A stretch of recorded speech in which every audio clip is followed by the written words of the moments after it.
Talking about accidental overdose deaths are not easy, especially when you're sitting with a parent. But tonight we want to talk a little bit about the overdose epidemic in America. And here I am joined by Lisa Jones of Watertown. First of all, welcome. Thank you. And we're here to talk about your daughter. Her name was Leisha May Skeldon. And I want you to tell me about her, encapsulate her. I want to know who she was. So Leisha was a wild child. She was full of spunk, full of energy, and was on 100% of the time. You lived in Leisha's world. We didn't, it wasn't our world, it was her world. And she enjoyed every bit of her 28 years. I can absolutely tell you that. When did you lose her and how did you lose her? I lost her March 10th, 2021, and I lost her to a fentanyl. They call it accidental overdose, but in poisoning. What was the drug she was taking? She thought she was getting heroin. Heroin was her drug of choice, but her autopsy report came back and it was pure fentanyl. There was no heroin. There was fentanyl, marijuana, and nicotine found in her toxicology. You learned quite a bit as a parent about fentanyl. I know you were educated about it prior. Let's talk a little bit about that, because we talk about the overdose epidemic, and that's the umbrella. And then we talk about the opioid crisis. And within the opioid crisis is fentanyl, which is a synthetic version.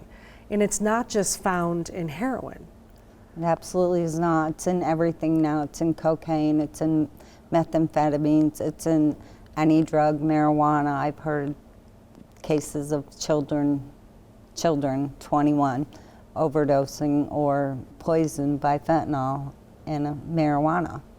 And it takes a pin drop to kill you. And it's not worth the experimenting. It's just not worth it. When we were talking to someone from Farnham Family Services in Oswego County, the term he used when we were talking about fentanyl is he was saying users are seeking such a powerful experience, they're not thinking about the risk they're taking with fentanyl. And even though users have they're able to use what are called fentanyl strips to determine if the drug they're using has fentanyl in it.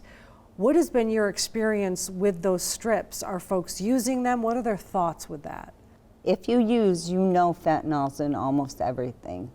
So the fentanyl strip, unless you're a recreational user, is how it was put to me, and you want to go out that night and do your cocaine or whatever, you're going to test it for fentanyl and you won't use it.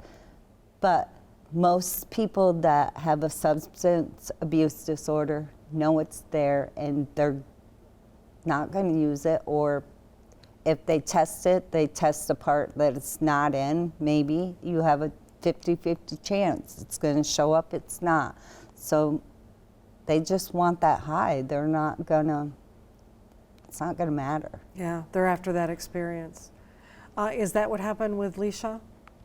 I don't believe that Leisha did have a fentanyl strip with her. I don't.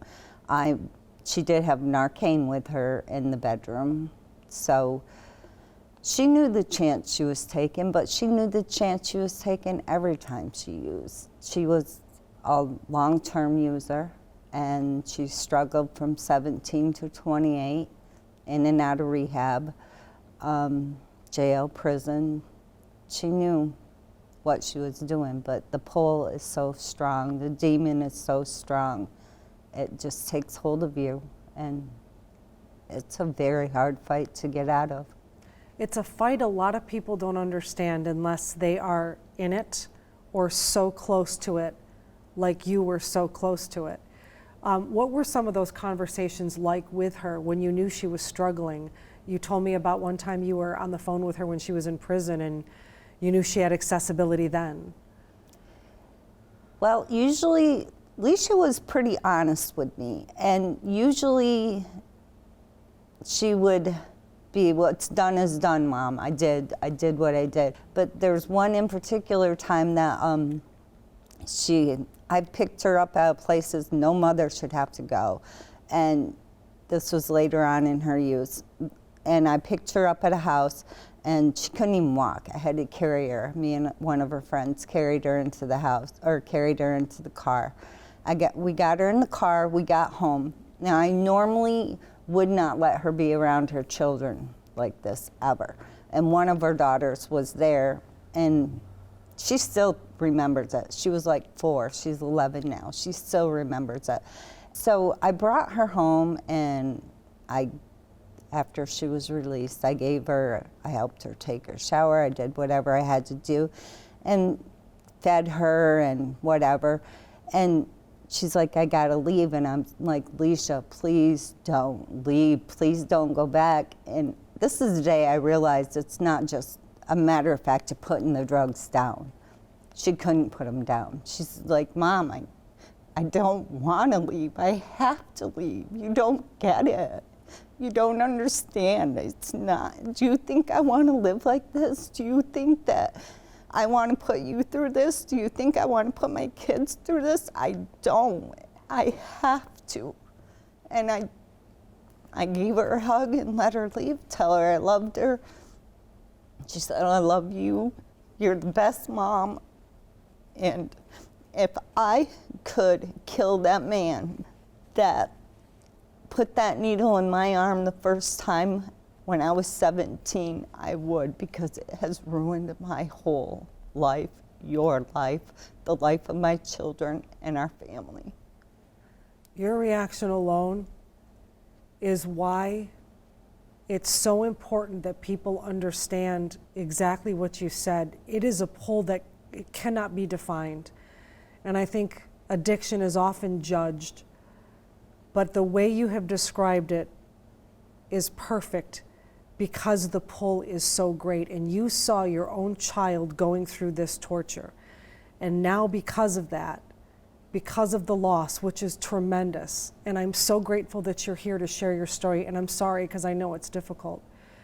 Now you are on a road to educate people on this pull, on even how accessible the drug is, laced with fentanyl on the streets of Watertown. When she was released from prison, how long before she was back on the streets did she have access to the drug?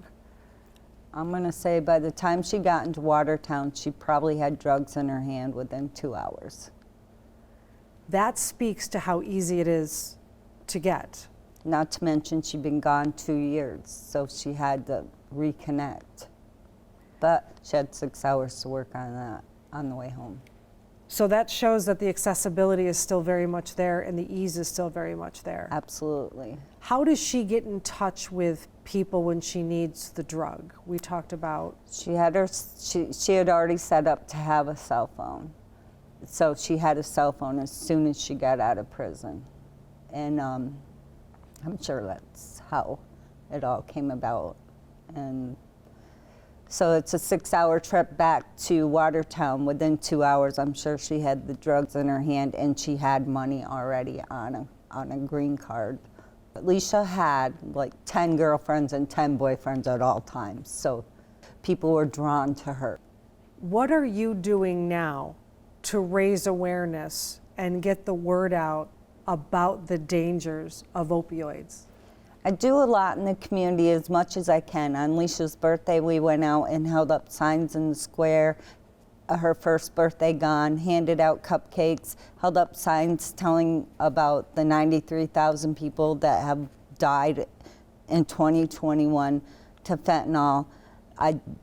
The kids held up signs. We do the recovery walk. We've done it for 7 years. The kids have lemonade stands and hold up signs, and all the money we earn goes towards the bridge program here in Watertown to hopefully help some family not go through what we're going through. And education Education is the key.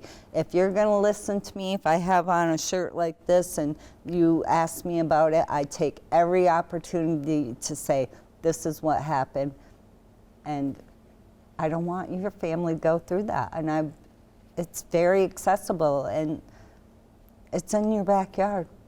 Alicia got home, she was in the city of Watertown 48 hours and she was gone. That's how easy it is to get on the streets. I really appreciate your vulnerability and your willingness to have this conversation. I know it's not easy, but thank you for helping us spread the word as well. It's truly appreciated. Thank you. Thank you for the opportunity. I appreciate it. More things like this need to be done.